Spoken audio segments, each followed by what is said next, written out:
What's good, YouTube? It's your boy Wayne. We in the building. Pod the balloon. Hold up, bro. Come on, man. Come on. Go upstairs. Good night. And your barking dog.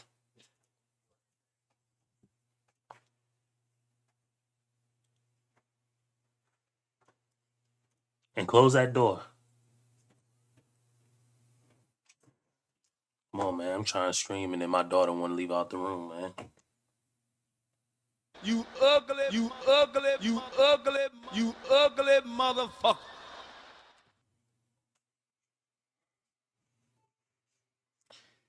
Anyhow, let me get this all set up and then I got something to tell y'all. And there's a reason why I went with this. Where is it at?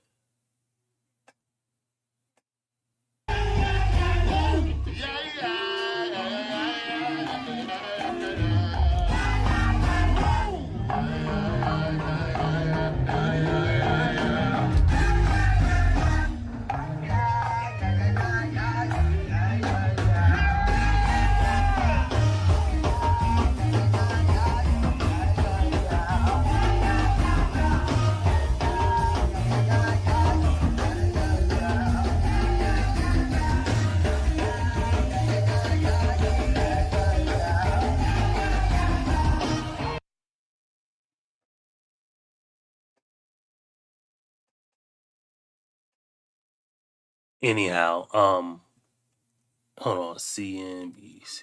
I had the video, but I deleted it. So anyway, as y'all can see from the title, is this it? Itself. Okay. Where's the other video? All right, it's one more video I need to show y'all.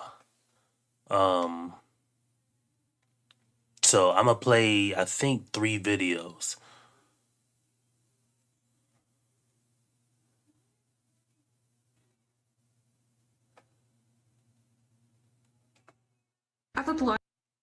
Okay. So, shout out to, I know my boy Bars will come through in a little bit, but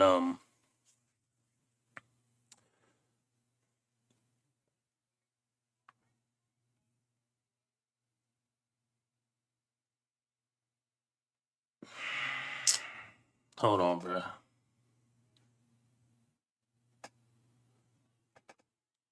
I need to make sure that door closed.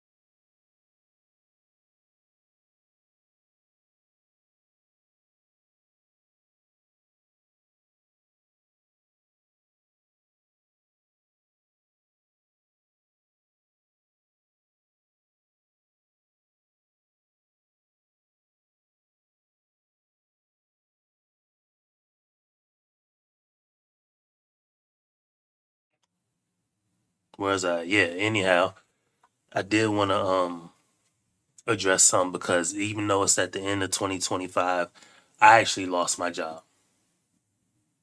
So I was laid off from my position. So for those who don't know me, I work in like what do you call that shit? Like warehousing and manufacturing, but I do like inventory management and stuff like that. So I do more like, stuff like that. And I actually got laid off from my job. So, these layoffs are coming. I've seen more and more videos. I've actually seen people who were doing like relationship videos and they were doing these videos on like the layoffs and stuff like that because these layoffs are real and I actually was affected by it. So I know I've always said publicly, like, don't rely on these jobs and stuff like that, but at the end of the day, there's only but so much you can do because we don't own any of these companies, and for what it's worth, it is what it is, you know. But I'm gonna Applied to play a over video 150 from one of jobs. my I've applied to 500 jobs favorite this year content and creators, not heard back from. and shout out to this content creator. Her name is A Homestead Journey. Is that her name? A Homestead Journey. If I'm butchering your name, I don't know. I ain't looked at it real quick, but yeah, shout out to you. But yeah, you know, these jobs, man. And luckily I'm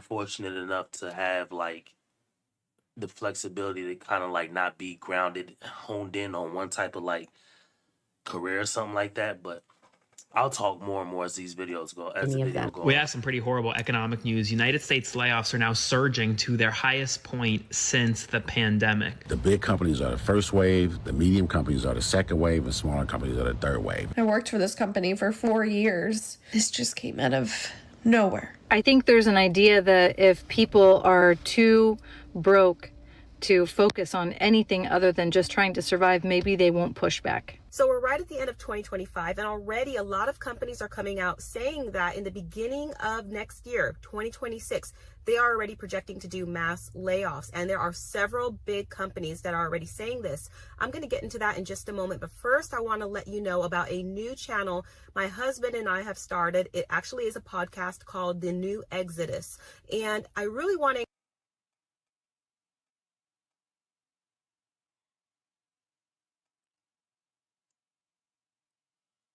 Nigga, that's your husband, nigga?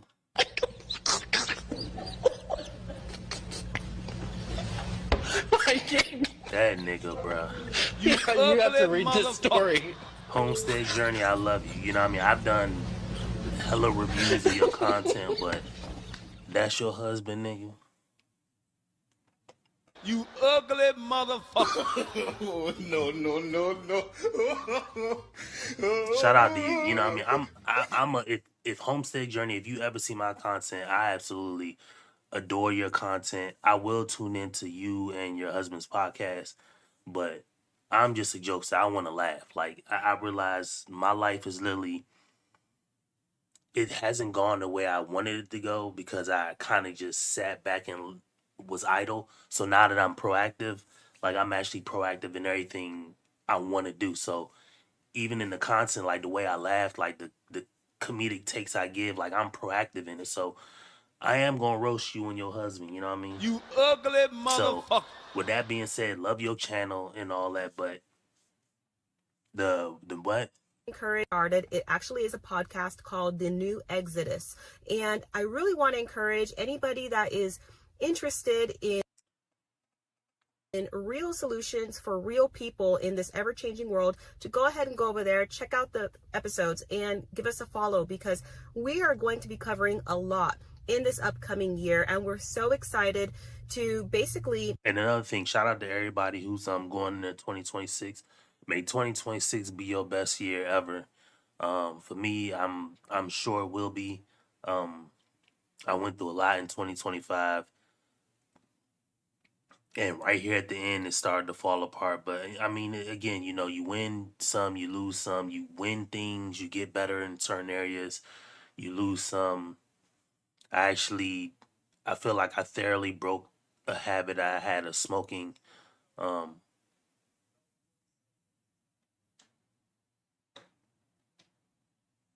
You can close it all the way.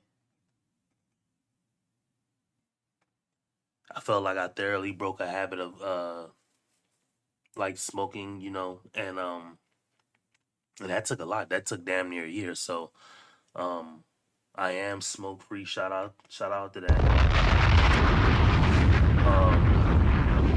But yeah, man. My health is, you know, I've lost certain things in my health. And here toward the end of the year, you know, I was laid off my job, so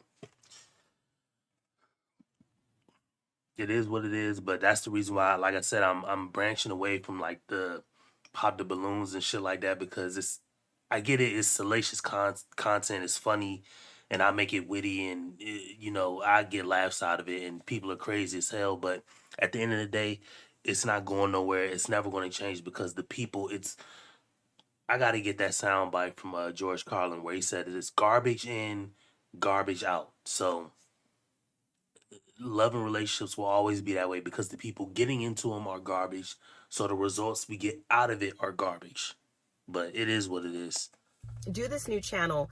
I love to talk about all of these things that I always cover on this channel right now, but my husband is very passionate about so many topics, and he is just, I love talking with him about all of these things. So I really recommend going ahead and checking out that channel. I'll put the link down below. Again, it's called The New Exodus Podcast. We'll be filming every single week, and I hope to see you there. But first, let's go ahead and get into this video. You guys, this is really scary. U.S. layoffs right now are set to surpass the Great Recession and on track to be the worst since the Great Depression.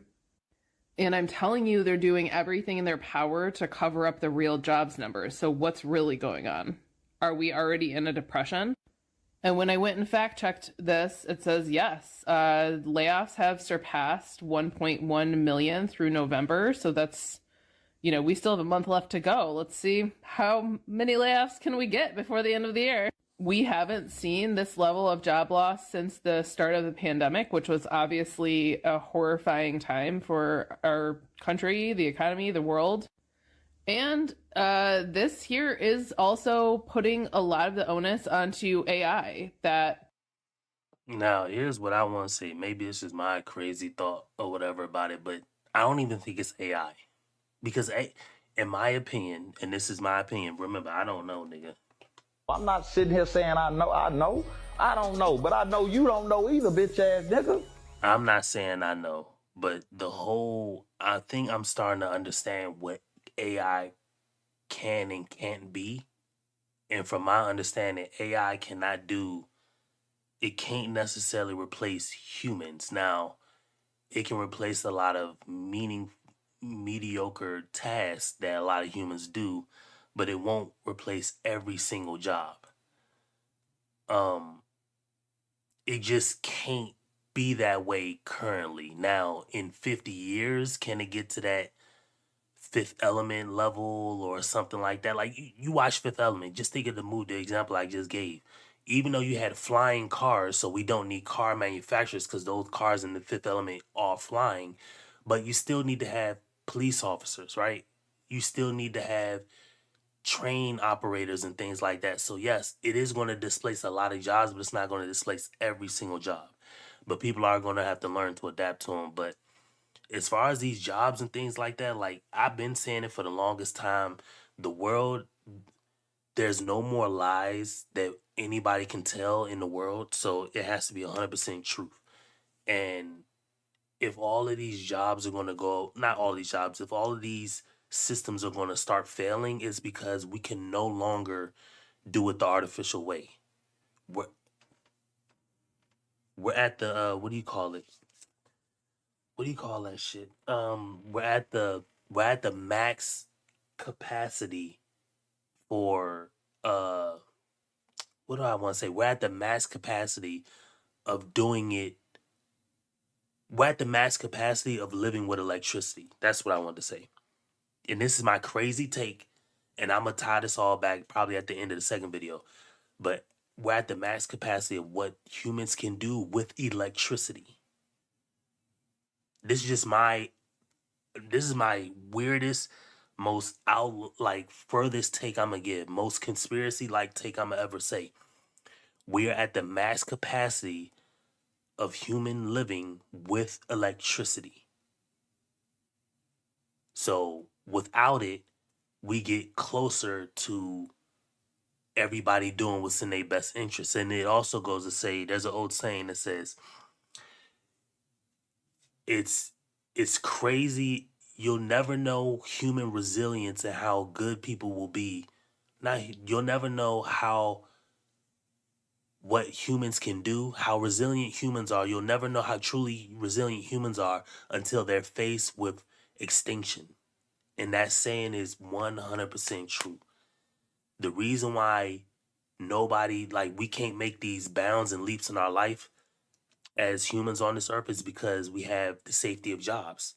But if I took away electricity, just one thing, and I leveled the playing field for everybody, imagine how family oriented people would be. Imagine how best interest or how self interested would people be. Imagine how many kids that men would have to care for the woman and women have to care for the guy. Like, imagine how it would have to be that way. Now, sure, are millions of people gonna not make it? Sure, but like I said, we're at the max capacity. This is my crazy take. We're at the max capacity of human living with electricity, and it comes and goes.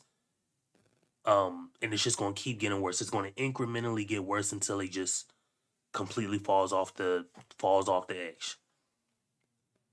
You know what I mean? That's just my crazy take. That's just my crazy take. But yeah, Companies are shout out to whoever in attempting the to chat, you know adopt what I mean? AI to replace human beings. You ugly And again, motherfucker. I'd like to ask those companies who will buy your products. So I just got That's what I'm saying. It don't even matter about who's gonna buy the products. And this has come from somebody who recently got laid off. Like I said, I was doing like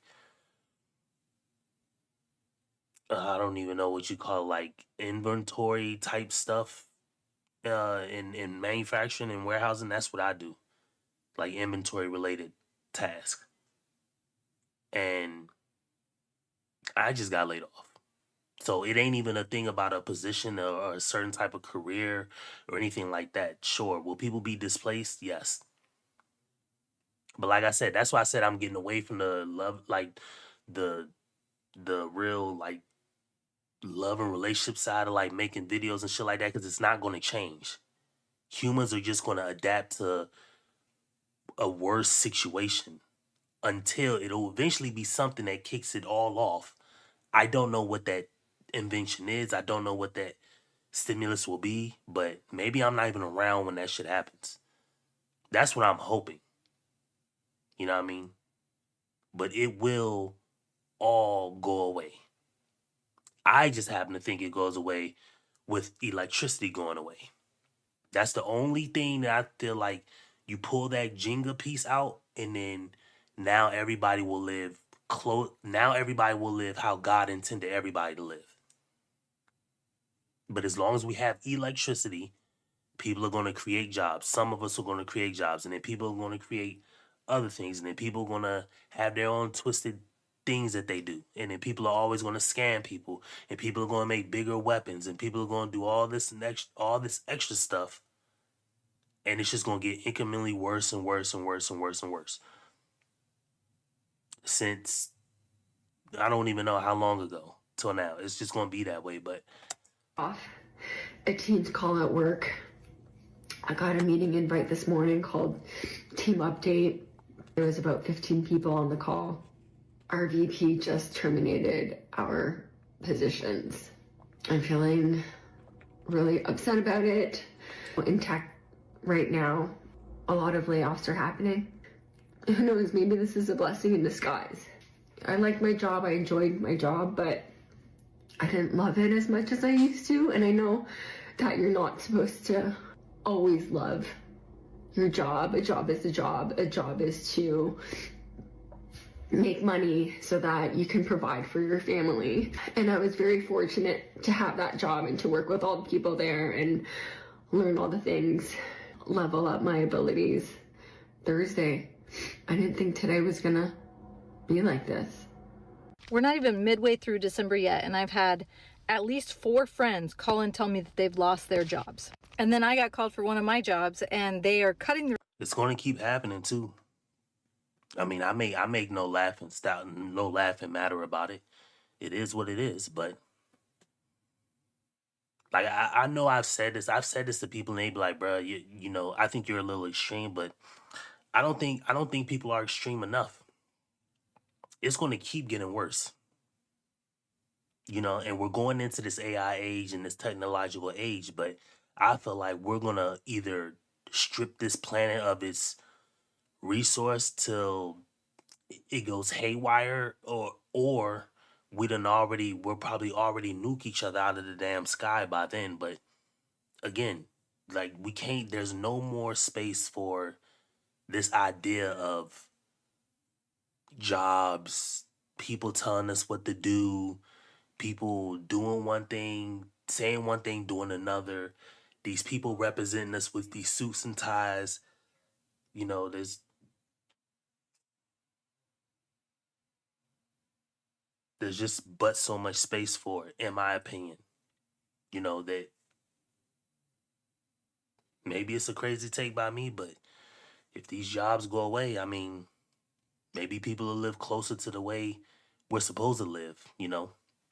And then people don't make it no better because every year somebody's got a bigger, newer home. Every year somebody's fighting to get crabs in a bucket. You know what I mean? Crabs in a bucket. You know what I mean? You don't even need a top when it's crabs in a bucket. Because everybody's going to pull each other down. You know what I mean? It is what it is. And everybody has this false entitlement to working hard to get something new and shiny. And it's like, that's cool and fine. But again, humans weren't made to live that way. And I'm not capable for religion at all, because religion or the church has its own issues that I feel like I want to talk about and things like that, but people don't necessarily want to do it. And so I'm not capable for religion in no sense of the word. But I'm just saying we weren't created to live this way. Fighting over positions, applying to jobs from people. You know what I mean? People scamming, doing all this. That we weren't made as human beings to live this way. But this is the way we made our living situation, so we got to deal with it. Rate basically almost in half. One of my friends specifically I know was replaced, her position was replaced by AI. That's not even the worst part. The worst part is healthcare going up and the cost of heating going up. It's set to almost double by January. And the most infuriating is this whole shrinkflation thing. The prices don't always seem to have gone up at the stores. Like, I buy a ton of Christmas candy to give to everyone during the holiday season, and I went to buy what I normally buy, and I got about half for the same price. But I buy the same product, but then I open the bag and it's half of what it used to be. And if they don't do that because they can't do that, then the price goes up. So essentially, almost everything is about twice as expensive, and tons of people are not even working. And people who are maybe making way less. I think there's an idea that if people are too broke to focus on anything other than just trying to survive, maybe they won't push back. Here's some. She says that, and I halfway think that's true. I don't even necessarily 100% agree with that. I just think people are too stupid to not recognize that they're playing a game that they shouldn't play. You know what I mean? I liken it to, okay, I taught you how to play basketball. We go to the basketball court and, you call next. You got a team waiting to play. So you're on the basketball court. You're getting ready to play basketball. And then all of a sudden, people aren't playing by the rules. They're just passing the ball, running with it. Nobody's dribbling.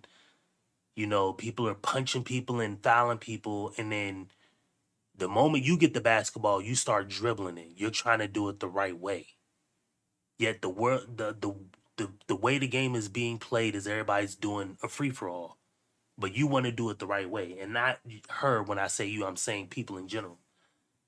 What we have to do as people, in my belief, is realize we're not even supposed to be in that position to play that game. We're supposed to sit on the sideline and watch that game of people run it that way. But nobody wants to do that. Another big reason that these jobs and shit won't pay equitable for people to live is because there's too many people working. If you got rid of half the people who are applying for jobs, then the job in in a way, it will double back to the product or service will be way cheaper. And that's not necessarily what the government's trying to do, but if that happens, the government would be pleased with it. But we can't do that because nobody's pairing off, nobody's getting married. Take her for example. Let's just say I'm single, I'm married, but let's just use her for example. I'm married, right? I'm not even gonna use myself. If she's single and she works, well, the job can pay her what they would just pay the guy. But she's not going to be married to a guy because the guy's not going to get married for really legit reasons. Two, she may not even want to be married to that guy. And then now she's working. Well, if she's going to work, she's going to get taxed the same way the guy would. But if she was living with the guy and married to the guy, then all these products and services that are extremely high cost or like it costs a lot to get, they would be way cheaper. Because then you're not selling to two people. You ever notice how like every product, every advertisement you see is geared toward women? It's not geared to women just because they want it geared to. It's geared to them because they're buying. If you remove them from buying, well, now these companies have to sell to men. But men don't buy nearly a fucking tenth of what girls buy. So those products and services are either going to go bye-bye or the cost for whatever is going to come way down because men don't buy whatever that product or service is at that cost. But nobody sees it that way. So as long as she works and as long as women work, they're going to get taxed. And then companies are going to sell to them. They're going to easily buy versus a man not buying, but it's just going to keep the price of things up. But it is what it is, you know what I mean? And I think anyone who thinks that is gravely mistaken. So something that I'm realizing people who aren't currently in this job market are not understanding. That I want to spell out very plainly for you. When we say there are no jobs, we're talking about jobs in general. Like legitimately, any kind of job. There are more job seekers than jobs. And that is not just white collar jobs. That is not just mid-management jobs. That is not just leadership level jobs. Those are jobs. When you hear someone say, I've applied to 500 jobs this year and not heard back from any of them, do you honestly think that's only 500 jobs only in their niche at their level? I've applied to 600 jobs. There is no way in hell that there have been 600 jobs that are like director level or above for employer brand and talent marketing. No, I have been applying all over the place to anything that even remotely aligns with my experience. And not That's the part of the problem. We're not supposed to live like this. But again, people flew the coop 100 years ago. And there's nothing to be done. So now we just have to live with it. And if there is something that we could do, people are too weak to actually do anything to fix it. You know what I mean? It is what it is. Everybody's single. So everybody's going to get taxed if they got a job. So if we pair people up, which there's no real way to do this because ain't nobody going to get no relationship because the girls don't want to be with the dudes and the dudes ain't about to commit to the girls. So, but let's just say that did happen. If everybody pairs up, then boom. Housing will now there will be available housing for people who may need it or who are in need of it. But, housing would have to come down because there's not that many people actually to fulfill what is out there. But again, we can't do that because people aren't getting together. So it's a cluster F of so many issues. I count 4 major issues. I count number 1, women and men and women are not pairing off. Number 2, people keep buying stupid stuff. Every invention come out, something just keep happening. Number 3, people keep gambling. And when I mean gambling, I don't mean just regular gambling, which is a part of it. People keep partaking in systems that are scams to begin with. That's what I mean by gambling.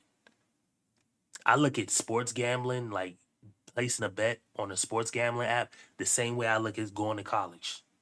Both of them are equally scams to me. Not one is neither better than the other. You know what I mean? But people don't see it. So you got those 3 issues. You got people keep indulging in scams. People not pairing up.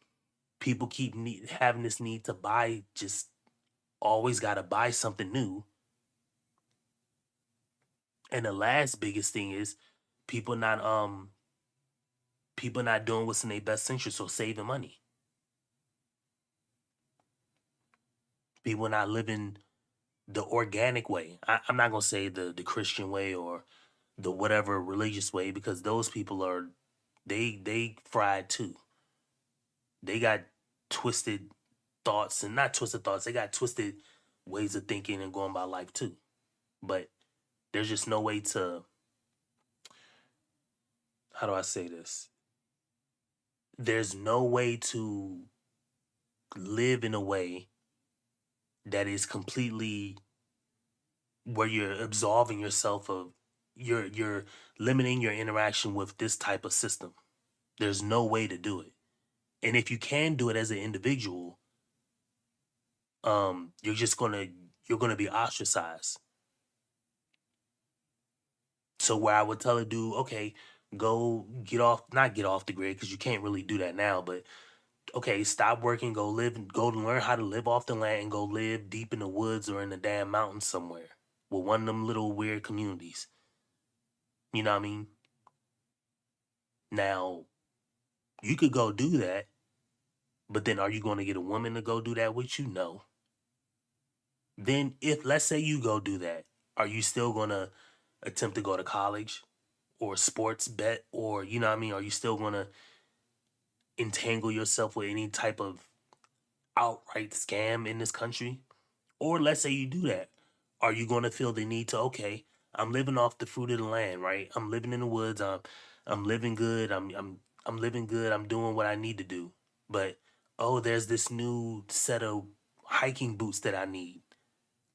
So here I am working to get these new set of hiking boots that come with the bells and whistles. You know what I mean? There's just all these issues, but nobody wants to address them, or nobody wants to deal with them. Why? Because it involves it involves being uncomfortable. Nobody wants to walk off the reserve, but it is what it is. Not just that, I've been applying to anything. It took me, I had to go back and count. It was like 22 applications to hourly part-time retail job before I got through on anything.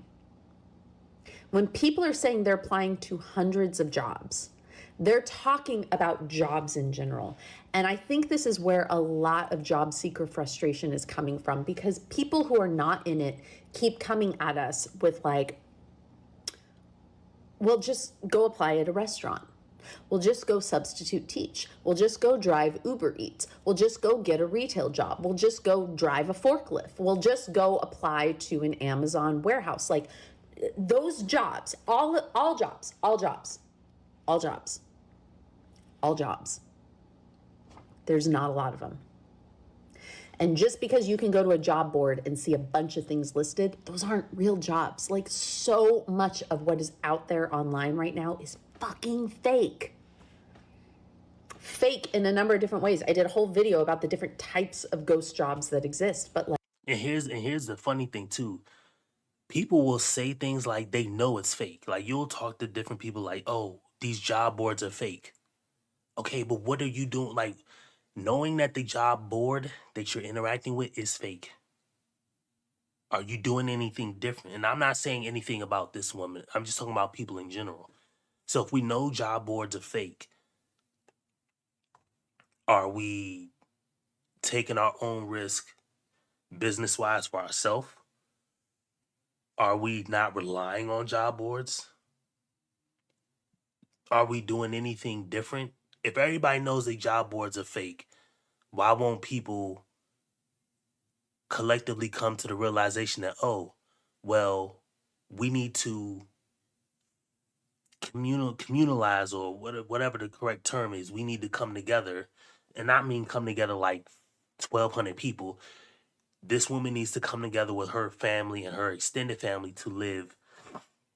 Everybody pull their resource to live in like one unit or one home or something. Like, why don't they if people understand that these job boards are fake, why don't they do that?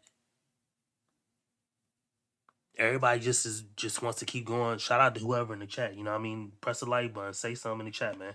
You ugly motherfucker. If everybody knows these job boards are fake, why don't people just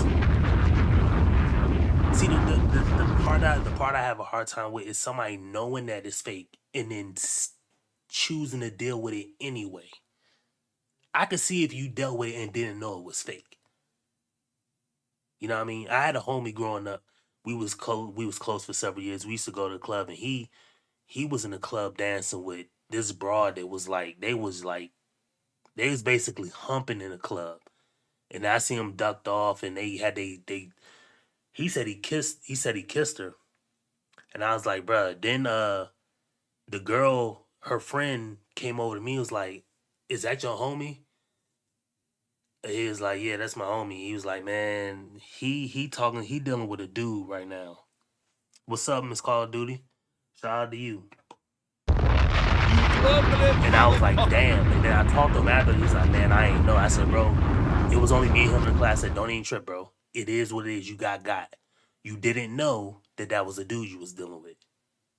I can't foul you for not knowing.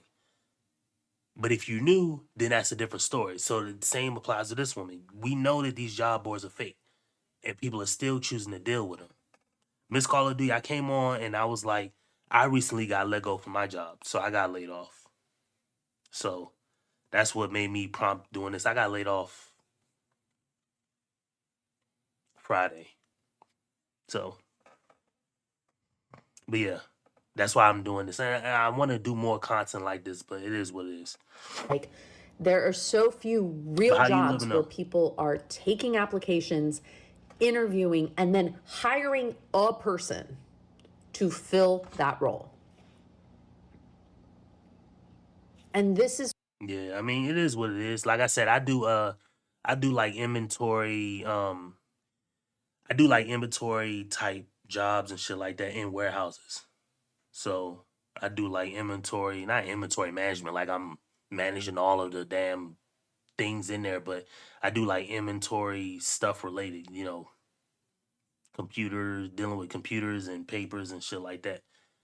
And, the physical duties too, of working in a facility like that. But yeah, I got laid off from my position, but I mean, it is what it is. And like, I always had these thoughts, like I said it earlier, we're at the limits. I believe this is the craziest thing I probably ever say is I think we are at the limits. We've hit the limit of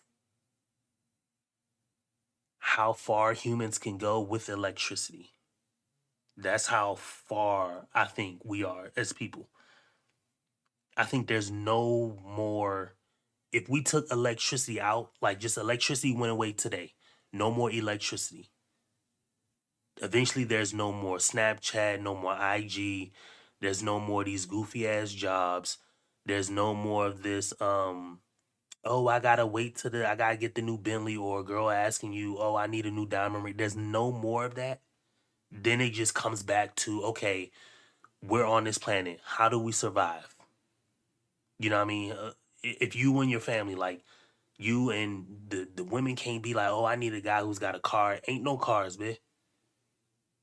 Ain't no more cars. Ain't no more Gucci shades. Ain't no more Rolexes. And none of that shit matters at this point. It's, I need a man, so she's gonna get a man and stay with the man.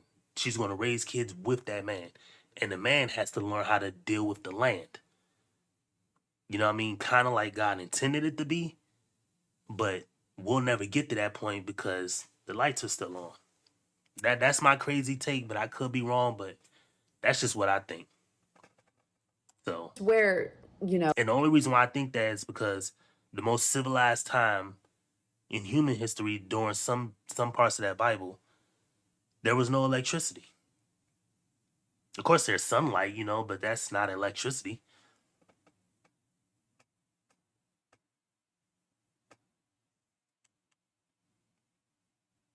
Yeah, you know what I mean? a lot of us feel like we're being gaslit by the rest of you. And why we say things like, if you're not in it, just stop having an opinion, because this is not like it used to be. This is so different. And it's so different for a number of reasons. One, yes, we have been in recessions before where there have been more people out of work than there were jobs available. That has happened before. But what hasn't happened necessarily is the proliferation of AI, because part of the reason why AI is such a problem with the job search is The job screening candidates who come through. And also the fact that your resume gets buried because of the number of AI chatbots that send out fake resumes. That is a big problem on the recruiter side. They get hundreds of applications from fake people that come through AI bots. Okay, so AI is fucking up the market. But like, AI is our savior. That's one problem. Another problem is the fact that in the US, our government is refusing to acknowledge what is happening. They are refusing to release numbers, or they are fudging the numbers because they and this is why I want to ask, like, and I'm not coming down on the woman because, like I said, I'm without a job right now. I have an interview tomorrow. I have 2 interviews tomorrow for doing different things. So hopefully I can get this this like materials management. It's like it's in the hospital. It's like an office job in a hospital. So hopefully I can get that tomorrow. But here's what I would ask her if she's like got this whole thing about the government's lying. Like, why does it matter? If everybody know the government is lying, why does it matter? I don't need to know that what type of lie it is. I just need to know. I don't need to know how fake it is. Once I know that it's fake, I put it in that category. If it's a different type of fake, if it's a new fake versus old fake, like, we all know that the government's going to lie about this shit. Why would anybody trust the government to do any fucking thing in the world is beyond me. And it don't even matter at the end of the day. It really don't even matter. Just go do what's in your best interest. If that means selling your home, I get it. Your best friend, her and her husband probably just got a new home. But you and your husband ain't got it like that. If it's in your best interest to sell that home and get an RV, then do that. If it's in your best interest to move across the country, do that. If it's in your best interest to go there or go over here, do that. That's what I like. That's why I always say on my channel, do what's in your best interest. If your best interest is to do something that ain't conventional, ain't what people doing, then do that. You don't get no cool points for shining when everybody's shining. Come on, bruh. Like, what are we doing? This shit is about survival. What's that, O's? I said that quote earlier. It's remarkable how resilient humans are when they're faced with extinction or they're faced with when their survival is on the line. You know what I mean? It is far the levels of how resilient humans are when it's just extinction or like, come on, bruh. Look at homeless people. Homeless people are in some of the most unfortunate people in the world. But if you take a step back and just watch how they move, not the ones who are on drugs, you can even say that for the ones on drugs, but if you just step back and watch how they maneuver to survive in the streets without shelter, it's fucking brilliant. It's creative. It's brilliant. Now it's messed up. It's destructive, but as far as surviving, what other class of people, what other animal, I mean, not animals do it, but they have fur, but you could take a homeless person, they can be outside in the winter, surviving on the streets, and they will figure out a place to hide, a place to they will figure out how to shelter themselves. They'll figure out how to scrape something together to get a can of beans or whatever. Like, they will figure it out. That ingenuity, that resourcefulness, that resilience is remarkable. Now, I don't want nobody to be homeless to get that resilience out of them, but it is what it is, man. Go do what's in your best interest. You need to look successful. And so there. All right, have a good night. You know what I mean? Shout out to you. You ugly motherfucker. Have a good night. I've been going on late. My fault. I've been going on late. Cause the kids were out of school and my daughters and them be up till 11:30. My daughter was just up making noise, knocking shit over upstairs, and it was midnight.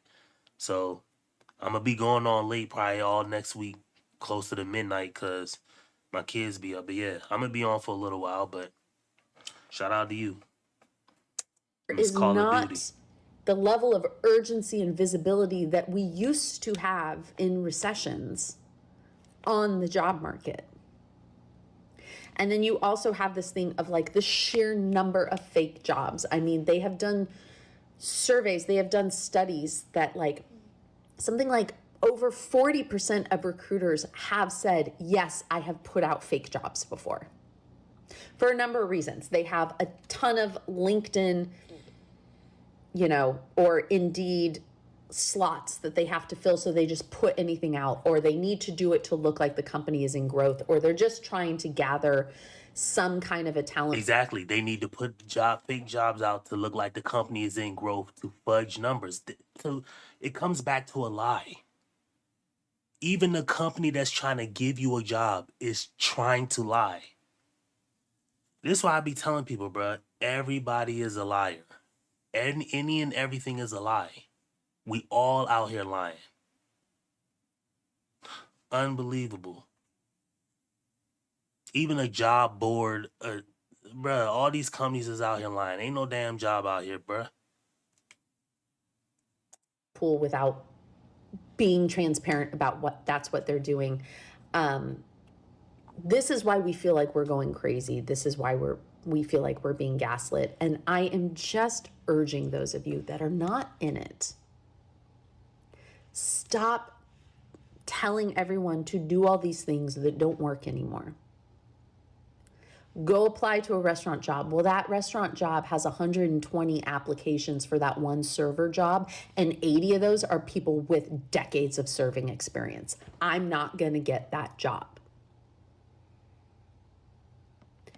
And I'm not even going to, because this is already like almost 6 months long, I'm not going to get into like how to even sustain your life on the wages that exist right now. But again, job seekers, I know you're being gaslit. I know you're frustrated. I know you keep hearing baseless, unhelpful advice.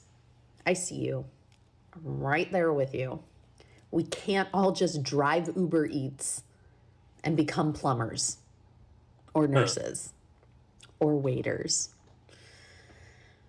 I got you. We'll get through it. The job market has lost its mind, because tell me why. This actually makes no sense. This is how it used to be, okay? You walk in to the place where you want to work, okay? if they have like a hiring sign or whatever. You leave your resume there, the manager looks at it, they give you a call back to come in for an interview, they interview you, they get a vibe check, they make sure that everything you're saying is correct, they may call your references, whatever. If they like you, they hire you, right? That's how it used to go. What the hell is wrong? Why now is it like, okay, and everyone, I've heard everyone talk about this. I've heard everybody talk about this. It is, you apply online through like Indeed or like the company's website or whatever. You then wait 2-3 weeks maybe to hear back from the company on whether or not you have been selected to come in for an interview. At which point they will call you. If they've selected you, they will call you, have like, you know, a phone interview, vibe check over the phone. Great, you know. Next, you go in for an interview and, you know, they ask you whatever. So many different places do it differently. Okay, what the hell is up with round 1, round 2, round 3, round 4, round 5? What the hell are we doing 5 interviews for? Like, literally, I'm sorry, but like, are managers like not able to get a vibe anymore? Like, I just don't understand. Like, I've been a supervisor before and I have interviewed people. I don't know what is going on that people can't like make a decision. Like, it like is so clear when you're interviewing people whether or not, and I understand there's like there are multiple candidates for one option. Okay, if you interview one candidate after another and they're very close, it's obvious which one it is, because you should be able to get a vibe check on people. Well, hey, listen, it might be hard out here, but this video running, or this dude and his damn Adolf damn mustache, I can't deal with. So I'm actually gonna go into this video I wanted to go here. It's getting harder to find work in the United States.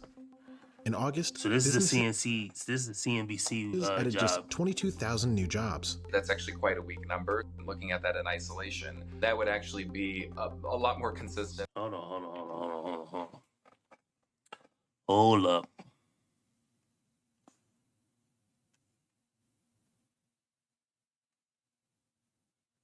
Okay. With the start of a recession, you know, historically. Gone are the days of 200,000 jobs every month. We're likely to be in an environment where job growth is hovering around 0, essentially. The US labor market is worse than previously thought.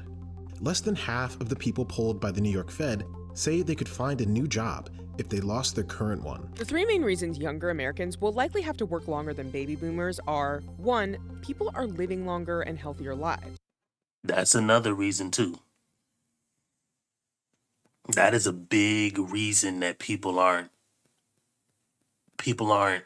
See, I always said it's those 4 reasons that we have hard times with jobs and careers is because, 1, we have too many people working, where if you have women not working, then the companies actually have to advertise to men. And if they're going to sell to men, men aren't going to buy whatever the toy or whatever the thing is to buy at that price. 2, you have everybody and their mama trying to keep up with the Joneses. So where somebody makes $100,000, the first thing they do is go get a $200,000 car. Then you also have, what was the other 3? You have people dealing with scams. They're either spending their money on just frivolous things and or involving themselves in scams like, dare I say, go to college or something like that now, not college before, but college now. And, or they're just burning their money on stupid things. And what was the 4th reason I said? It's those 4 reasons. Men and women aren't getting together. So there's just more people working. People, are wasting their money on scams, like, you know, going to college, just spending money frivolously for not really getting anything in return.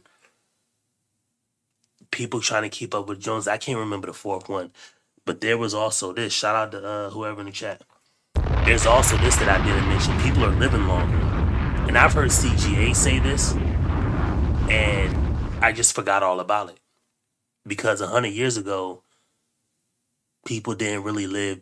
They died at what? I don't know, that the average death day or death age was what, 65? Now you got people in their grandma. How many people got a grandma still up at 80? So she's just drawing off. And then they say the whole Social Security is going to be gone in 15 years anyway. So I don't know. I feel like I'm at the perfect age because when I'm gone, I'm gone. You know what I mean? To Social Security. And I may not have to deal with this. Security benefits won't cover the full cost of living in retirement. That I just mentioned that, but Social Security benefits. My mom is retiring, and my mom told me what she's gonna make in Social Security, and I'm thinking in my head, that ain't gonna cut it. That ain't gonna cut it. Now, unless she keeps her footprint small, sure, you know, but if she has any hopes and dreams of buying and going and doing all this extra shit, nah, they ain't gonna cut And it. 3, many Americans don't save enough throughout their lifetimes. If they do save, unexpected expenses can wipe out what they have. For decades, retirement relied on a multi-pillared system economists call the three-legged stool: Social Security, pensions, and personal savings. But for most Americans, employer-funded pensions are gone. We're in a situation where that economic uncertainty is manifesting itself in fewer people quitting as well as fewer organizations hiring. There's kind of Perfect storm. That's why I've been telling all my homies back home. I said, man, y'all wanted to clown me for making content. I get all that, bruh. But if you not out here pedal to the metal trying to, and I just lost a job. So remember, I'm telling people this as somebody who recently lost his job, laid off. Right? Laid off. I just went through this shit. So I'm not telling people that as if I'm some millionaire. Because I tell you all the time, bruh, I just got laid off. You know what I mean? They laid me off. That was lame as hell too, bruh. Them niggas just laying me off. Now see, you hype, weak, and basic. Out of all the niggas I battle, you might be the lamest. You know what I mean? So I just got laid off. You know, so I'm dealing with being unemployed now. But I got 2 interviews tomorrow. I got an interview tomorrow and an interview Wednesday. So I'm gonna be all right. But you know, like I said, I tell all my homies, get out here and get content. I'm writing a book. I'm working on my business ideas. I'm trying to do that shit. I have now I have this as far as my brand, but I'm actually trying to get another like kind of separate clothing brand thing up. So I have a separate. I'm trying to save to get a candle. What do you call it? Candle maker. I talked to my daughter about it. She's like, yeah, well, you know, maybe we can make candles and sell them. I was like, hey, listen, it ain't none but opportunity out here. We gonna have to do something because we not gonna be able to just cut it off of people just getting up, going to work, and nah, bruh, that ain't how it's gonna work. People gonna have to do more. It's just how it's gonna go. less movement in the market right now. I think wage growth has cooled, job switching premiums have shrunk, and a lot of workers worry that their pay won't keep up with rising costs. So I think they're clinging to stability in a time of uncertainty.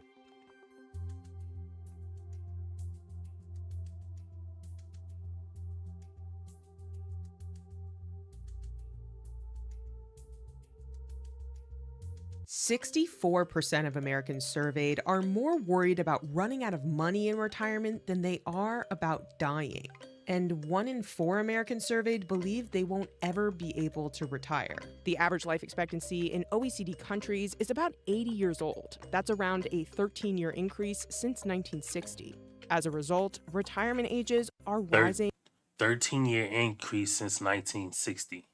in more than half of OECD countries. I think the key thing that drives that is an improvement in longevity and honestly in health. We have more options for extended work lives today than we've ever had before, and Americans are taking advantage of them. But wanting to work longer and being able to are not the same. Over half of people who retire sooner than they ever planned to. The data in the U.S. shows that pretty much everybody relies on Social Security benefits, which is why it's so critical to restore the system to solvency.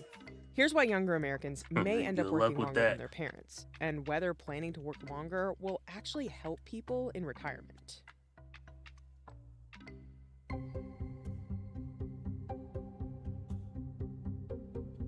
Roughly 8 in 10 Gen X, Millennial, and Gen Z workers believe it will be harder for their generation to achieve financial security than it was for their parents. Gen Z Americans are often very pessimistic about retirement. They look at Social Security, they see it's underfunded. They realize they have to save a lot of money on their own. And so some of them are on the verge of giving up. At the same time, the data show a much more positive story, that at this stage in their lives, Gen Z has actually saved more for retirement than the generations who came before them. Younger workers today often have more in retirement. Nah, I don't see how that is. I don't see how people younger than me, because I'm a millennial, I don't see how people,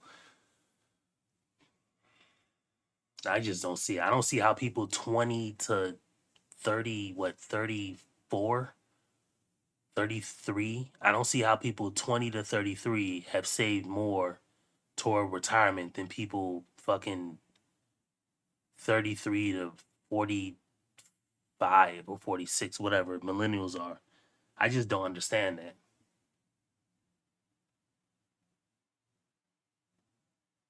Half the people younger than me don't even work. You know what I mean? I don't know. I just don't understand it, but By age 30 than boomers did. Gen Z have been faced with having to do it themselves, and they have savings in something called a 401k that older people didn't have because they didn't need it. But it doesn't mean that Gen Z is better off. The three main reasons younger Americans will likely have to work longer than baby boomers are: 1, people are living longer and healthier lives. 2, Social Security benefits won't cover the full cost of living in retirement. And 3, many Americans don't save enough throughout their lifetimes. If they do save, unexpected expenses can wipe out what they have. For decades, retirement relied on a multi-pillared system economists call the three-legged stool: Social Security, pensions, and personal savings. But for most Americans, employer-funded pensions are gone. In 1989, 63% of full-time workers at companies with more than 100 employees had a pension. Today, only about 15%. percentage of private industry workers participating in a defined benefit retirement plan. So this is just a pension? Of private industry with more than 100 are gone. In 1989, 63% of full-time workers at companies with more than 100 employees had a pension. Oh, okay. At companies more than 100 employees. I guess that's important to say. Because I'm just thinking like, okay, if everybody had a pension, you're saying half the people, over half, the 2/3 of the people who had a full-time job at a company that had more than 100 employees had a pension. But that doesn't say how good the pension was. That just says that they had one. Today, only about 15% of private industry workers do. Social Security was supposed to provide the foundation, private pensions on top of that, and then additional individual saving above that. At the beginning of their careers, baby boomers relied on a system built around Social Security and employer-sponsored pensions, not personal investing. For most of the 1970s, when baby boomers were entering the workforce, 401ks didn't exist yet. And even in the early 80s, they weren't widely available. Who that in the chat, man? Who that in my chat? Bitch ass nigga, you can miss me with the whole ass shenanigans, my nigga. Come on, man. You ugly motherfucker. Don't just be in my chat, not participate, man. Now see, you hype, weak, and basic. Out of all the niggas I battle, you might be the lamest. Come on, man. Don't be lame in my chat, man. Say something, man. Talk to me. workers. They started being marketed to employers for their high-income people right around 1981. And then the employer said, whoa, I can actually get rid of my real pension plan and just kind of slowly move my workforce to a voluntary 401k plan. And it's great for me because I get credit for offering a retirement plan, but I don't have to put a cent in it. The other issue is a lot of and that started happening around 1981.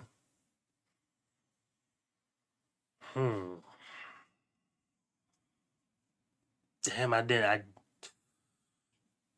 see, this is why I always said do what's in your best interest, because just that example she gave, the pension plans, I think she made it seem like they were mandated before 1980, but then once 1980 got here, there was maybe a law change, and then employers just went to this 401k situation where they can get people into a 401k, but they don't have to contribute toward it. And I was like, man, that's crazy. That's crazy to think that. But boomer plan me for my workforce to a voluntary 401k plan. And it's great for me because I get credit for offering a retirement plan, but I don't have to put a cent in it. The other issue is a lot of boomer retirement savings is nested in the equity of their homes, which younger people today may not be able to replicate. And I know, Jen. Now, that's a big thing too. But I don't even think that they'll get it. Who that? Isaiah what? Hold on. Who we got in the chat, man? We got somebody new in the chat. We got Isaiah. I can't see shit. Isaiah Mara. What the? Come on, bruh.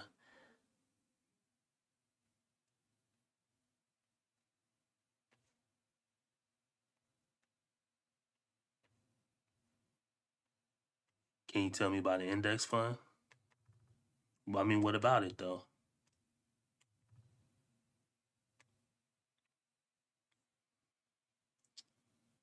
A fund with a whole bunch of different funds and, like, you know what I mean?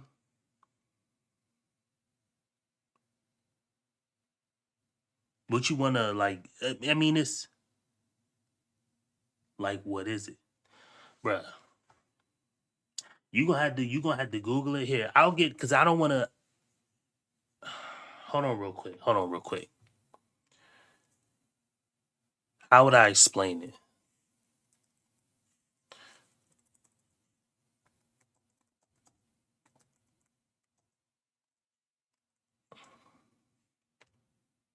I got you, bro. Shout out to you. Hit the like button too. You know what I mean? I appreciate you here on my channel. I do a lot of pop the balloon videos, but on this one in particular, I'm somebody that just got laid off my job. So I got laid off on Friday. So that's why I'm doing this. And I've done other streams that are like this. I've done streams, and of course, when the Charlie Kirk thing happened, and the sports gambling and just like stuff related like this, I've done this all throughout the year. But I haven't done, like, most of the time I'm doing pop the balloon reviews, right? So you may see my YouTube shorts, but index funds and shit like that, I'm gonna get you the exact definition. Hold on. Oh my goodness, why does this keep popping up? Hold on. An index fund is, I can't even, because this shit keep going on, bruh. Oh my goodness, bruh. Hold on, bruh. This shit blowing me. I can't even read it without it.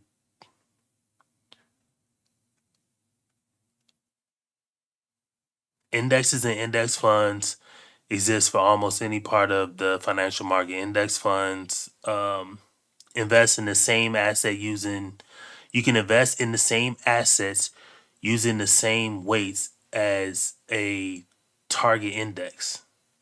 So it's like you can invest in index funds. So let's say you want to invest in, you said, should you invest in it? See, you invest in index funds. Cool. I mean, that's great. But I mean, at the end of the day, at the end of the day, index funds, I don't really think index funds are going to be around long either. Like, I had this talk with my brother. I got a little brother, right?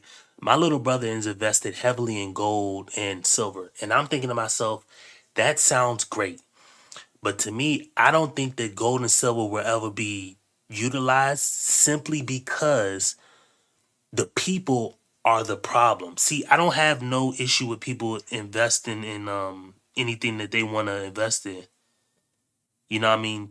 Like I invest but I don't invest overly a lot. Of course everybody has like a Roth IRA, or you have different type of um different type of accounts you invest in, but I don't think when it comes to gold or silver that that'll be a long-term play. Not because it's not good. I think it's probably the best long-term play. The reason I don't think that it's good is because people will never, in my experience. Can you tell me about your life? I got you, bro. Yeah, I'm just well, so me, right? I'm 37. I'm married. I got 3 kids. I got 3 daughters. Daughter's still up, bro. 1 o'clock in the morning, 2 o'clock in the morning. Daughter's still up. Unbelievable. So I got 3 kids, right? I'm um I'm married, got 3 kids. Um I live in Indiana and I have one little brother, like I mentioned. I'm 37. He's like what, 31, something like that. And he's married, he got kids and all that. So I literally came into like doing YouTube just because I wanted to do something else. Like, I'm somebody, as you can see, I'm half blind. So um literally me right now.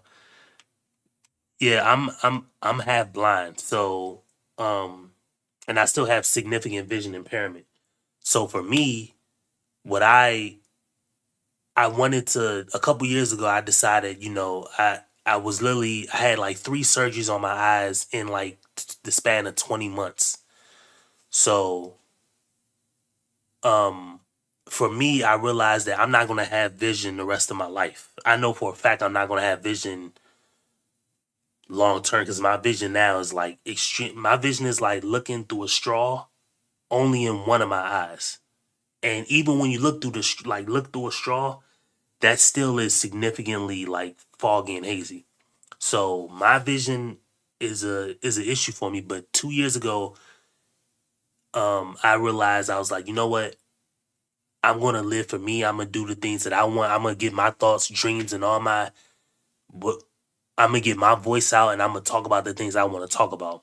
I was very calm, cool, collected. I grew up the class clown.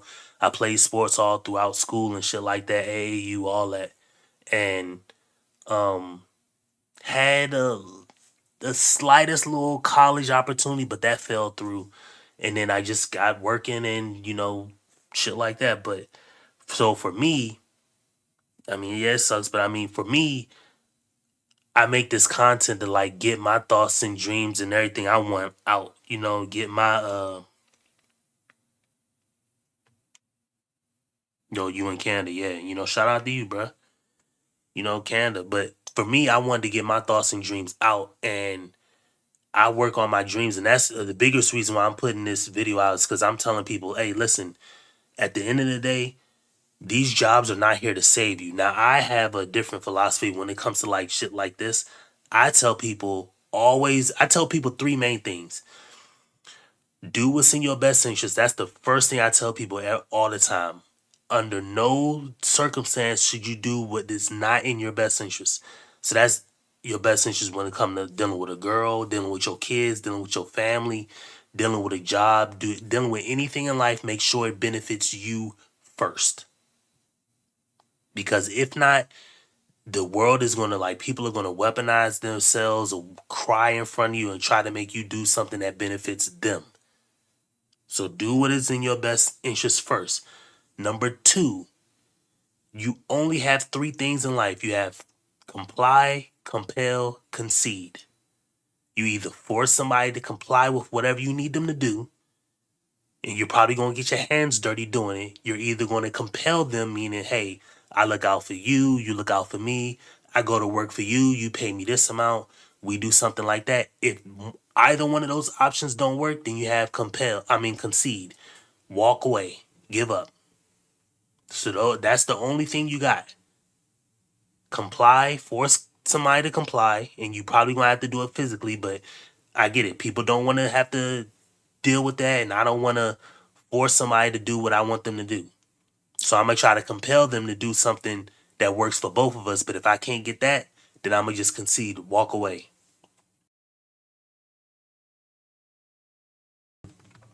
And then the third thing I tell people is make sure bars, what up, man? Bars, what up? I am First Nation. I don't know what that means, you know what I mean? Shout out to my homie Bars in the building.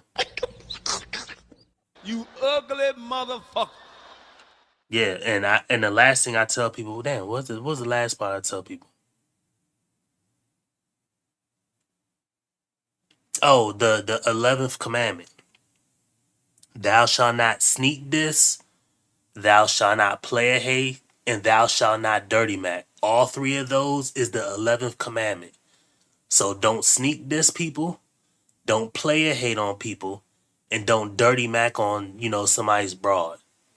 It ain't that deep, you know what I mean? So that's all. Those are the last. If those are the last three things I can tell everybody in the world, they'll be better off. You know what I mean? But yeah, I appreciate you praying for me. I'm gonna pray for you because you up there in you know what I mean? You up there in Canada. In Canada, man, I done heard about y'all. Y'all crazy as hell up there. But yeah, if you want to invest in these ETF or index funds and stuff like that, it's basically like a basket of funds. So you can, let's say you want to invest in technology. So instead of investing in Nvidia, Dell, HP, Google, all these things, you can invest in these funds like an index fund or ETF, right? And it's like it'll be a tech ETF, and it's basically you can invest in the ETF, and by investing in the ETF, you're invested in all of those companies under it. It's a good way to get invested in a lot of companies, but you're not really going to see a lot of growth because the companies are already stable unless all these companies become like the next Amazon overnight. But there's really no growth for them to really go that high up because they're already good companies. But that's how I look at it. Yeah, thou shalt not be a hater, you know what I mean? Yeah, don't be no hater, you know what I mean? So we don't sneak this over here. We have fun and we play around and we do all that, but other than that, we don't hate on nobody. We don't sneak this, and we not about the dirty Mac. So if that's your girl, that's your girl. Now tomorrow I'm gonna come on off the late night. Join us tomorrow. I'm gonna be doing a Pop the Balloon reaction. And over here I do the Pop the Balloon draft. I don't have it on right now because there's no Pop the Balloon video, but we do the Pop the Balloon draft over here. And on the Pop the Balloon draft, there'll be an assortment of the ladies, and whoever comes first will have the first overall pick. And it's just a playful way to say which girl you like, and that's your girl. You know what I mean? No different than when we was all kids. We grew up, we see a car like, oh, that's my car. Cool, then that's your girl. You know what I mean? But other than that, that's how I do it over here. I just want to have fun and kick it and just I'm not gonna be the guy that's like cursing people out, saying all that RP stuff about girls and stuff, cause it's useless. It ain't gonna change the girls. It damn sure ain't gonna change the men, and it ain't gonna change the system that we have to deal with. It's people losing their jobs left and right, and I'm supposed to sit up here on the internet and say women are stupid because this, that, and I'm not about to do all that, bruh. It's useless to me, at least. But he's not better off because we know that home equity is probably not going to accrue like it did in the last. But I definitely appreciate you, bro. Possible. Baby boomers do enter retirement wealthier than previous generations, but that picture is uneven. Roughly half of boomers did not buy a home in their 20s and 30s. The poorest boomers are worse off than their predecessors, and racial and educational gaps remain wide. See, now I'm confused by that. He said much respect. Yeah, I'm confused by that because this said 45% of boomers did not buy a home in their 20s and 30s. So how old was a boomer when they bought their home? To my knowledge, boomers are 60 to 72 or something like that.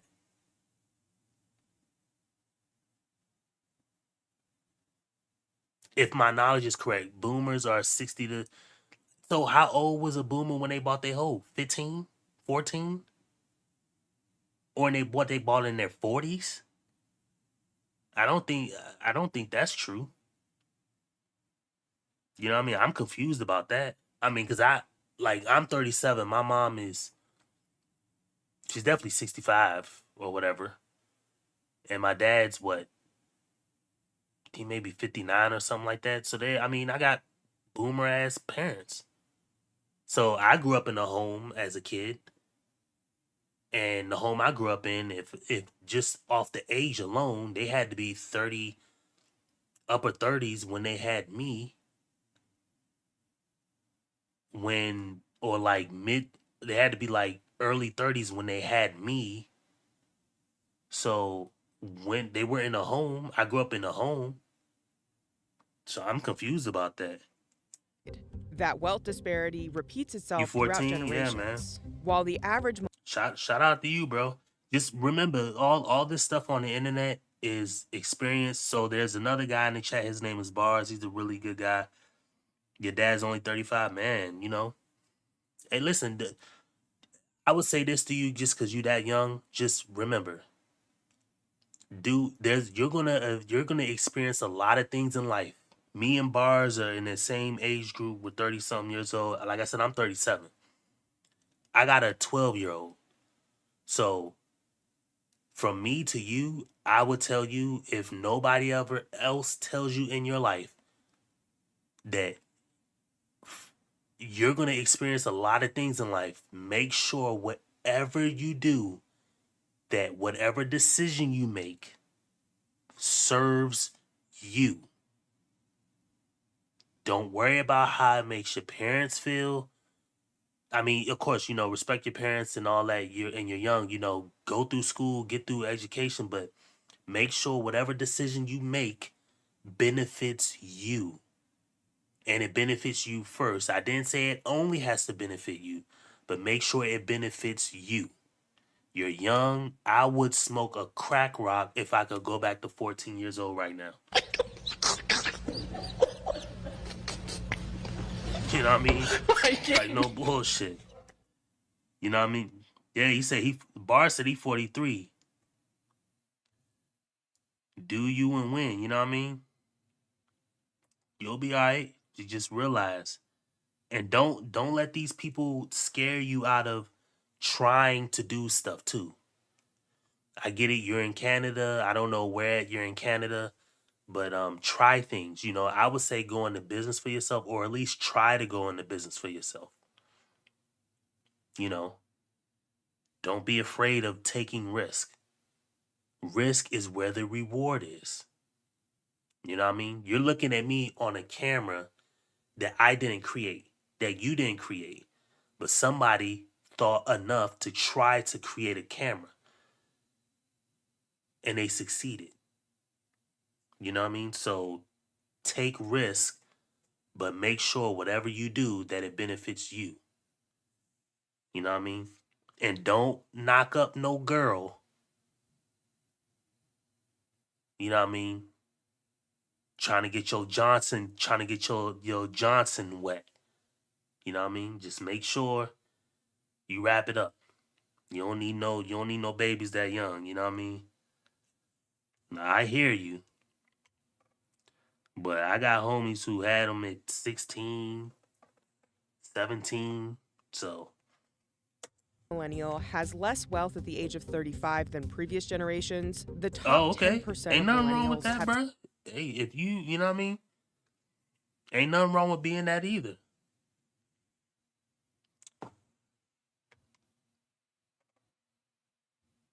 My father was that kind. Yeah, ain't nothing wrong with being that. But still, you know what I mean? Just make sure whatever you do. Sorry, so I ain't gotta worry about you having kids then.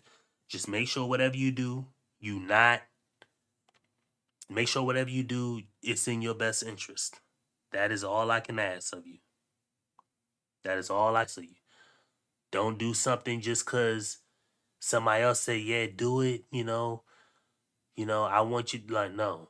Don't let people scare you out of your position. Don't let people get you in a position that's gonna make you, throw your life away or anything like that. Do what's in your best interest all the time. You know what I mean? 20% more wealth than the top baby boomers at the same age. The other complication for Gen X, Millennial, and Gen Z workers is student loan debt. Younger cohorts are way more likely to carry student loans. 39% of Gen Z, 36% of Millennials, and 24% of Gen X have them, compared with about 7%. See, look at this graph right here. I can prove it to you just on this graph alone. I tell you, he's 14 years old and he's in the chat. I say do what's in your best interest. Look at this graph right here. Just on this graph alone. So I'm a millennial, right? Me and Bars are in that millennial category. Now, we grew up with parents, and I'm pretty sure Bars grew up with parents telling them go to school, go to college, get a job, this, that, and the fourth. I know my parents told me to do it and I didn't do it. Now, I thought I was going to be a basketballer and I had a college opportunity, but it fell through to play college and basketball, to play basketball in college, but it fell through. But look at the graph. So 36% of the people in my age group have student loan debt, right? So our parents told us to go to college. Our parents' told them to go to college. Now look at how good college is doing us now. Some of us got good jobs, whatever. I don't know what percent of us got good, decent jobs from going to college, but look at how college is treating us now.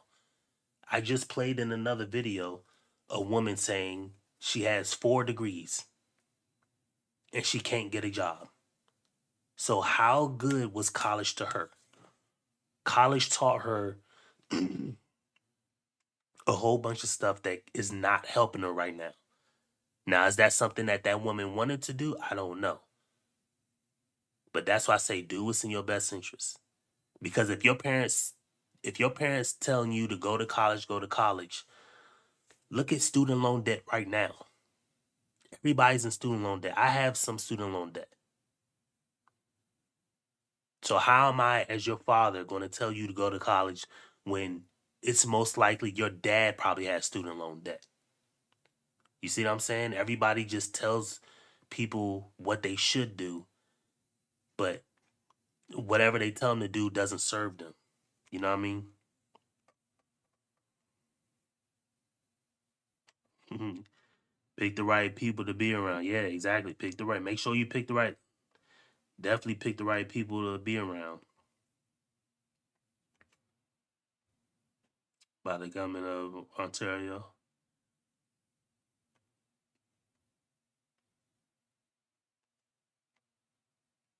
I don't. What is that First Nation? You keep saying that. What is First Nation? I don't know what that is. All the stories that you get about Easy Street is really not a generational story, it's a class story. So the system has worked well for people with high incomes, steady jobs, and basically steady lives. They didn't have a divorce here or there or a tragedy with their children or their own. And that's another thing too. She just brought it up. I'm gonna look it up. Did you hear what she just said? Now this is different because you say you're gay. But she just said, I'm gonna play it back. Basically steady lives. They didn't have a divorce here or there or a tragedy with their children. They did not have a divorce. That is something else I would tell you to stay away from. Now I don't know how that works because you say you're gay. I don't know how that works because I don't deal with gay marriage. But if you were a straight man, I would tell you to stay away from it in that that regard, because that's something else that can impose your growth.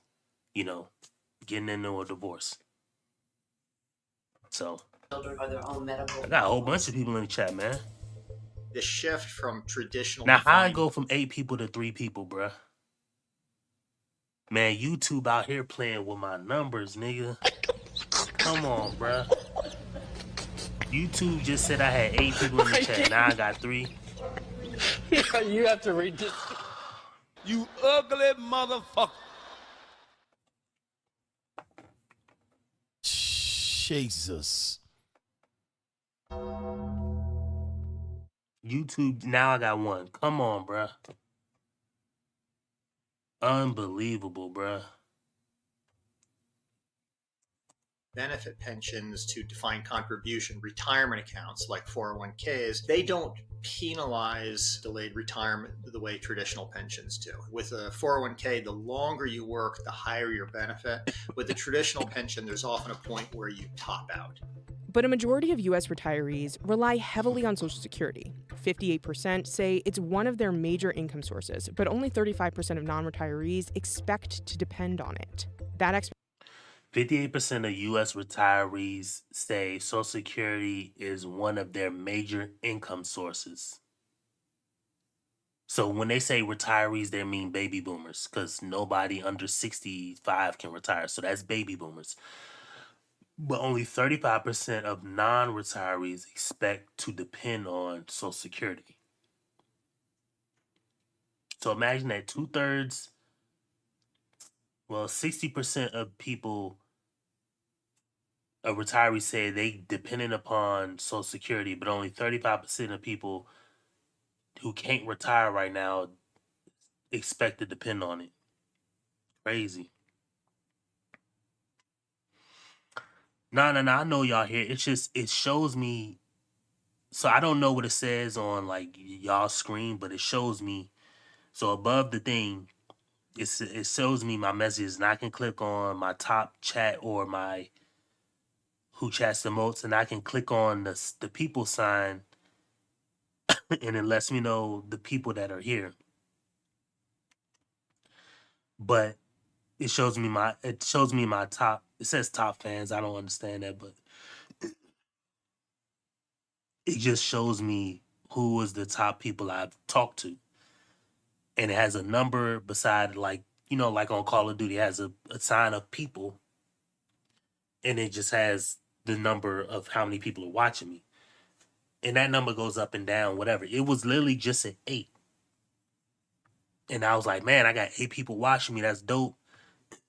And I look back down, it goes to 3. Anyway. expectation gap has persisted every year since 2002. The public pension systems are suffering rising fiscal stress. And the U.S. is a good example where our Social Security system is facing insolvency within 7 years. So working a little bit longer. So that's another thing that I wanted to let my boy Isaiah know. You know what I mean? Don't depend on, well, I don't know what it's like because you're in Canada, you know. So shout out to you for being in Canada. I'm sure Canada follows the same BS that United States does. And down here, we're looking at Social Security going away in like 7 to 10 years. They say 7 years, but it could be slight. I've seen another report saying 10 years, 7 to 10 years. So there's no money in this country. See, now I got 5 people watching me. There's no money left in this country. So when 30 years from now, when I look to retire, I can't depend on Social Security. Sure, they'll probably cash me out, or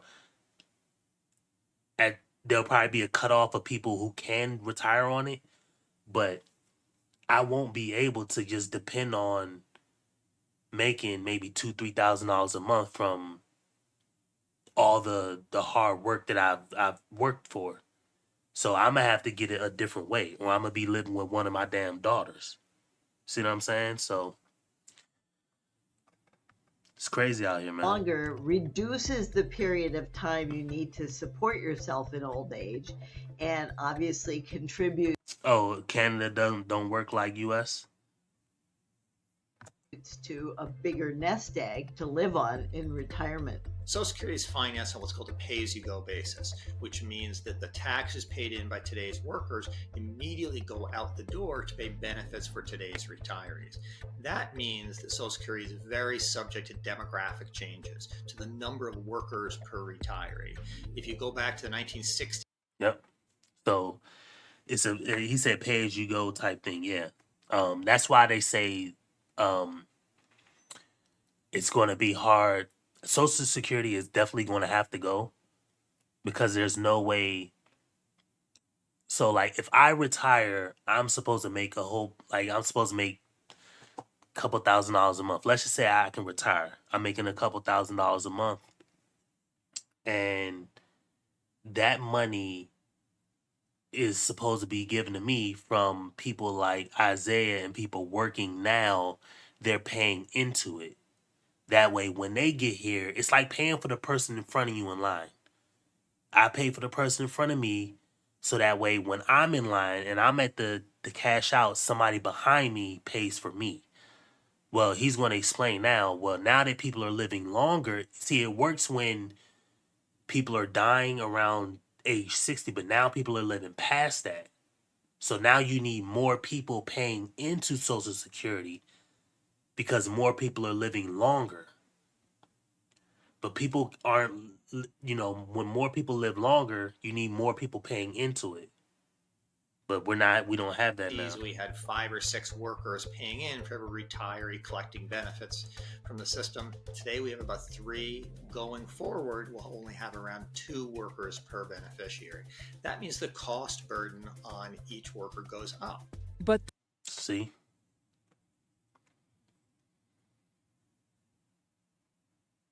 It's a lot easier. Hey, I mean, I'll take your word for it. I would love to visit Canada, but I hear too many war stories about y'all. Y'all can't even own guns up there, man. I don't know how I'm gonna do that. I'm not trusting in my government. And y'all, that Trudeau character it's a character nonetheless. Half his own country don't even like him. the work longer Crazy. solution could run into real world limitations. But we don't get me talking about that stuff because I don't want to get blacklisted off the internet. But you know what I mean. You know what I mean? I know his country ain't really feeling him like that. But down here, nobody really feeling the president down here either. So it is what it is. Saw unprecedented numbers of older people, and I mean like in their 50s, being pushed out of their job. So you can't work longer because of age discrimination and because the labor market may not want the skills that you've acquired over 40 years because the labor market and the skills required have moved forward. Is the main myths behind this idea. Well, we don't have to solve Social Security, we don't have to solve pensions because people just work longer. In a perfect world, what I would like to see is a reform of Social Security. Yeah, Canada's very, very hard on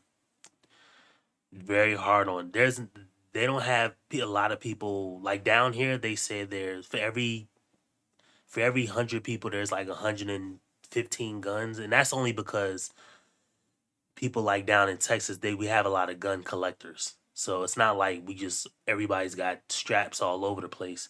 But down here, you can easily get one the legal way, right?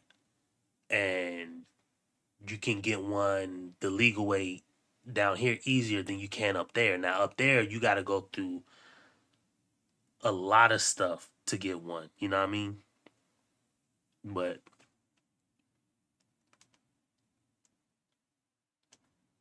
you got over 68. Shout out to you. Do they have magazine caps like I know like California has magazine caps where any rifle or any handgun you get has to have it can only have 10 rounds in it. I think that's the max capacity, 10 rounds. That remain solvent so that people working today can predict with confidence that when they get to be 65 or 75 or 85, that the system would be there for them, because that's what we need.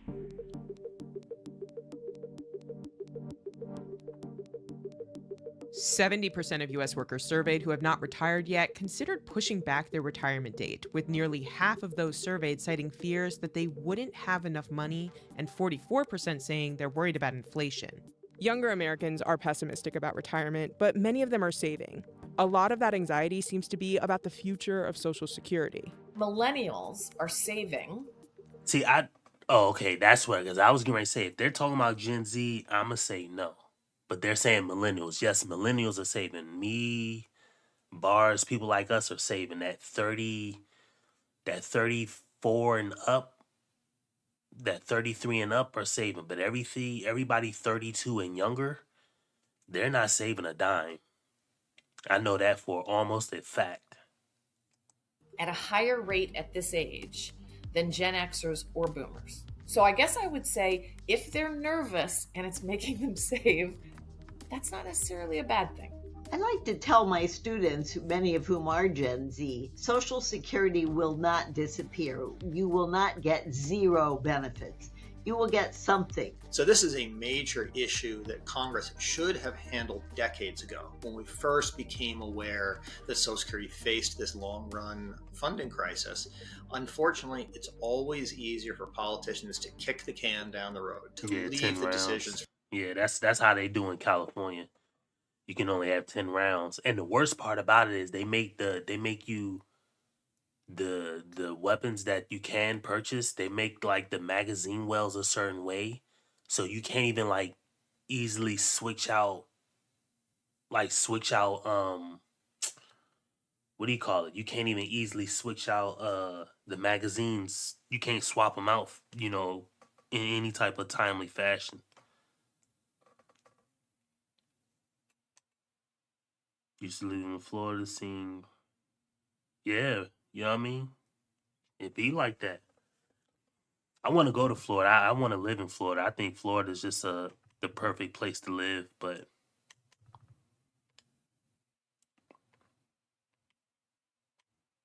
you know what I mean? Florida's cool. For a future Congress, but that only makes those decisions. I just don't like harder. dealing with them damn So snakes. I don't fear that we're going to see a 20% benefit cut from Social Security in the near future. Congress will step in to address that. President Donald Trump signed an executive order in August 2025 that clears a path for alternative assets, such as cryptocurrencies and private equity, to be added to 401ks. That's not a solution. We actually need a universal pension system and a robust Social Security system. Ghilarducci says these market-based tweaks distract from what she sees as a sustainable solution, which is an overhaul of federal retirement policy. I have a pathway. We get it's a lot called the more Gray New benefits Deal, and it's a more recognition rights. that more of us are going I'm to gonna be look up that able First to Nation. share the population than ever before, and that's a good thing. Part of the Gray New Deal is to Y'all hiring? Y'all got that First Nation? I just got laid off on Friday. Y'all hiring? I need a damn job. I got hit with a layoff at the end of the damn dirty You ass have to year, read this bruh. story. Unbelievable, bruh.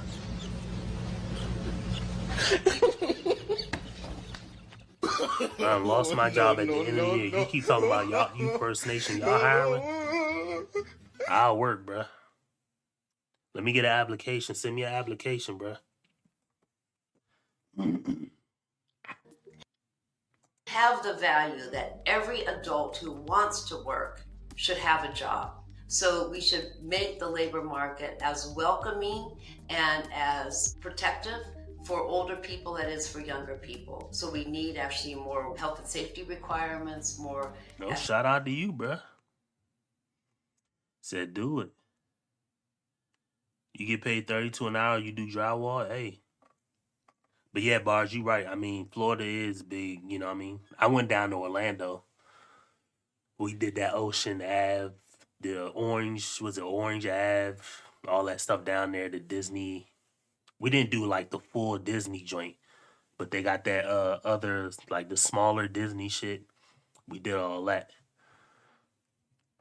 Do more workforce development and more enforcement of age discrimination. So I'm not saying everybody has to retire. Work for Magna, if we want to all work, the we should be able to work. That's a value for society. That's Whatever dope. age, government can be the employer of last resort.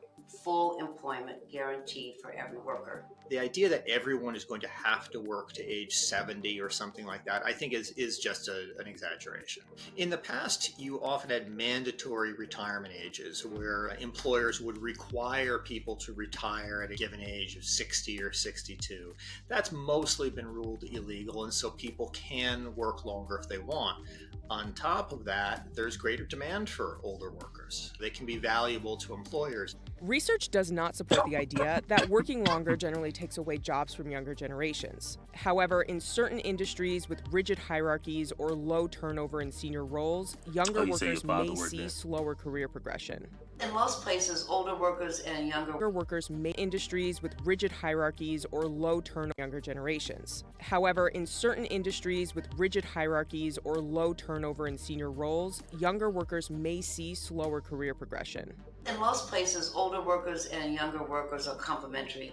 Younger workers need to be trained, they need the wisdom, but that's an older worker who wants to be there and an older worker who knows that they can have a dignified way to leave. That dynamic is very, very complementary and healthy. It takes two sides, two groups of people to decide if you work longer, the employer group and the worker group. You been in Miami Gardens? You risked your life, nigga. Miami Gardens is not no play place. And just because the worker group needs to work longer because they don't have enough money doesn't mean the employer group, wants you. The labor market always doesn't want you when you want the labor market. That employers have the biggest role in the decision about whether or not you work and what the quality of your work is.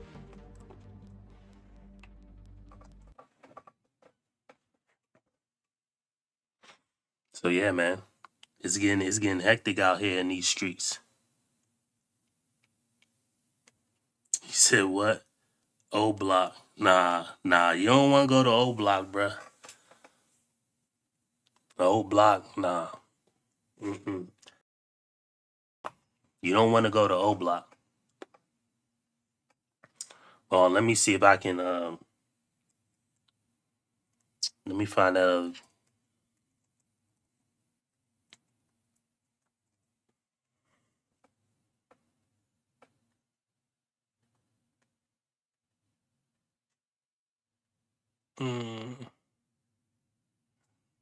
Let's see if Business I can find decisions made in the interest of maximizing shareholder value have caused mass layoffs.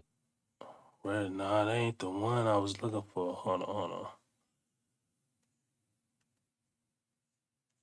I'm looking for this one video I saw from him.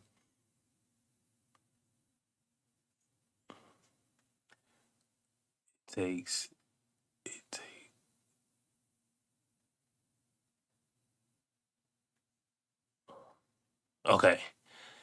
Won't really matter because there will. Hold on real quick. All right, this is the last video, and then I'ma hop off.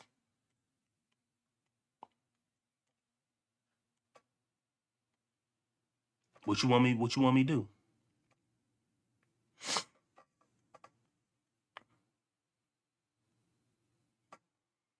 It's already like late here. It's like 2:24 here. Now I'm gonna be on tomorrow, and I'm gonna switch up. We gonna do a pop the balloon tomorrow, bro. You can go on my channel and see how the pop the balloon looks. But I'm definitely gonna be on tomorrow. What's tomorrow? Tomorrow ain't the 31st. I'm not good. Yeah. When I say tomorrow, I mean tonight, because it's already past midnight. I'm gonna be on tonight, the 30th. So yeah.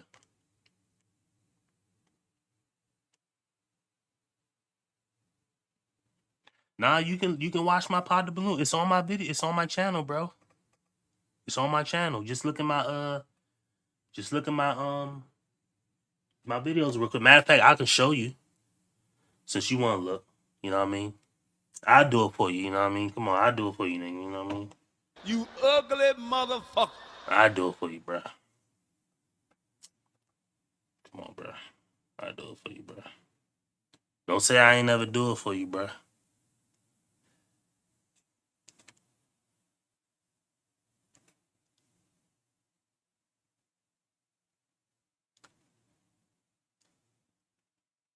I'm gonna be on closer to midnight. around the same time you came on now. So like 2 hours. I'm be on about at midnight. Let me see.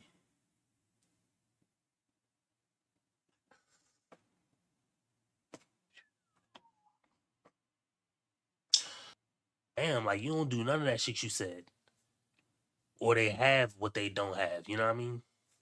Right, people like even the way they spend money or the way they like they'll come on the show with diamonds and chains. Then you get home, test them, realize Bro has these me, diamonds are fake, bro. Everybody's lying.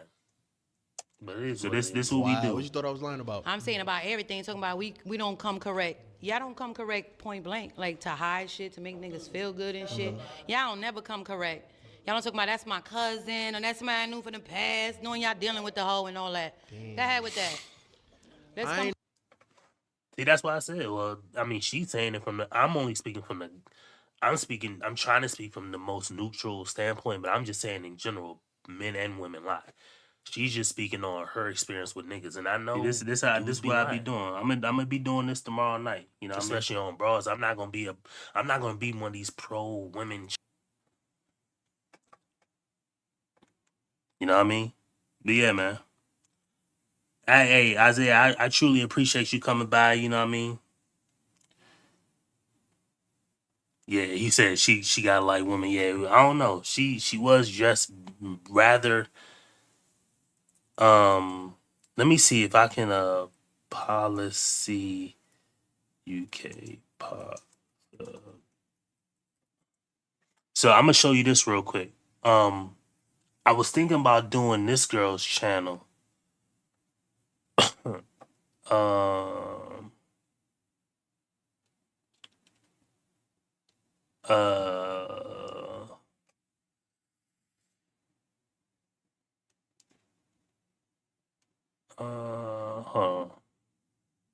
I'm thinking about doing this girl's channel. This girl right here. I know it took all your shine like Nepal. Watch looking like ice in a blender. Grind January to December. Turn faster, baby. Look like they on she does these short. She do these short. Don't enter. Bob straight through with my members. Many men ate, but I return to sender. I know it took all your shine like Nepal. Watch looking like ice in a blender. Grind January to December. She want roll with the gunners like Wenger. Hello everyone and welcome to Pop the Balloon UK. I'm your host Mary Musa and this is the show where we hopefully find you guys some love. Don't forget to like, comment, subscribe because you don't want to miss out on all the things we get up to. So ladies, how are we feeling? Good. And what are you guys looking for? Like you guys are here today. I catch y'all tomorrow. But yeah, this girl, she stands out to you when you think of your dream man. I just look. See, like tomorrow when we come on, like I'm gonna let y'all know the Pop the Balloon draft open. So whoever first, since you came through first, you on the clock. You gonna have 5 minutes. You know what I mean? Which one of these? I might do her video tomorrow. But anyway, that's gonna be it for this video. Shout out to my boy Isaiah being young. You know what I mean? You're gonna be doing great things in life. You know what I mean? Yeah, you like the host. We gonna do her videos tomorrow because her videos are short. Like her videos are not long at all. Like this one, I mean, it's 40 minutes long, so we can do like a couple of her videos. And she mainly has the girls as the panelists. So, shout out to my boy Bars for coming through. You ugly motherfucker. Shout out to that boy Isaiah for coming through. You ugly motherfucker. You know what I mean? Love y'all boys, man. Isaiah Young out here, man. Bars, you remember when you was 14, bruh?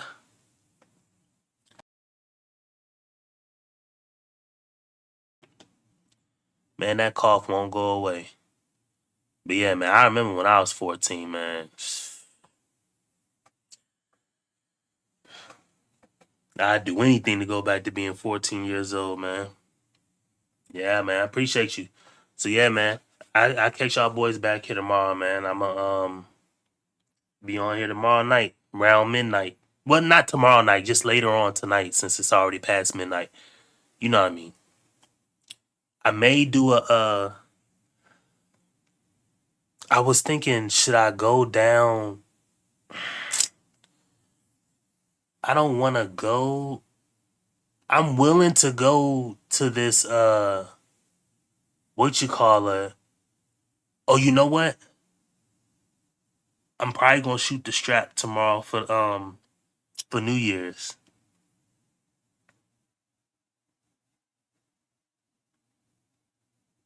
I'll shoot the strap for New Year's. But I don't know if YouTube gonna like me putting it on YouTube.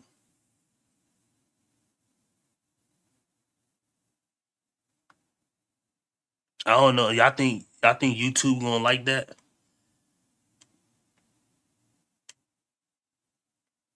I got you, bro. I'm Isaiah. You part of the team, man. You know what I mean?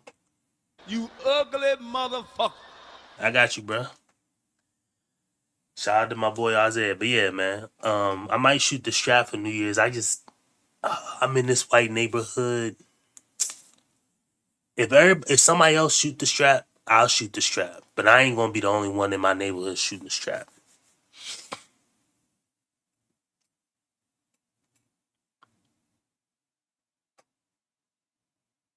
But yeah, I'll catch y'all boys back here tomorrow, later on, man.